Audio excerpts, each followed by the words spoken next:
Le centre de conditionnement de Sikasso est bâti sur une superficie de 2 hectares dans l'ancienne zone aéroportière. Sa réalisation est une réponse à un besoin fortement exprimé par les acteurs des deux filières. Le PCDA a une approche participative.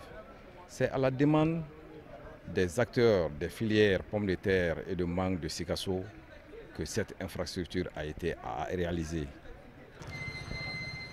L'impact de cette infrastructure est économique. Elle permet, entre autres, de cristalliser l'interprofession autour d'elle. Réalisé pour un peu plus de 2 milliards de francs CFA, ce centre est le fruit d'un partenariat gouvernement du Mali, Banque mondiale, à travers le PCDA.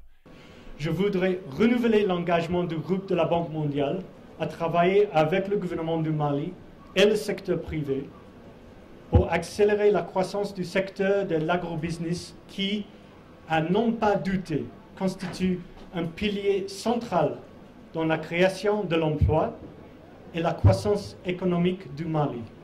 Un outil donc essentiel dans un pays qui veut faire de l'agriculture le moteur de l'économie nationale. Cette infrastructure va aider à la structuration d'une filière. Il n'y a rien de mieux qu'on peut demander.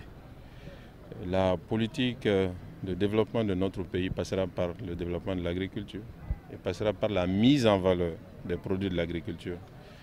Et aujourd'hui, je pense que c'est l'amorce de la mise en œuvre de cette politique, de la constitution de pôles agro-industriels permettant à tous ces acteurs qui individuellement seraient défavorisés pour avoir accès à ces infrastructures et créer de la richesse, de se mettre ensemble, de travailler main dans la main et donc de concourir à un partage de prospérité. À signaler qu'au titre de la campagne 2014, la seule filière mangue a exporté plus de 300 tonnes vers les pays de l'Union européenne à partir de ce centre.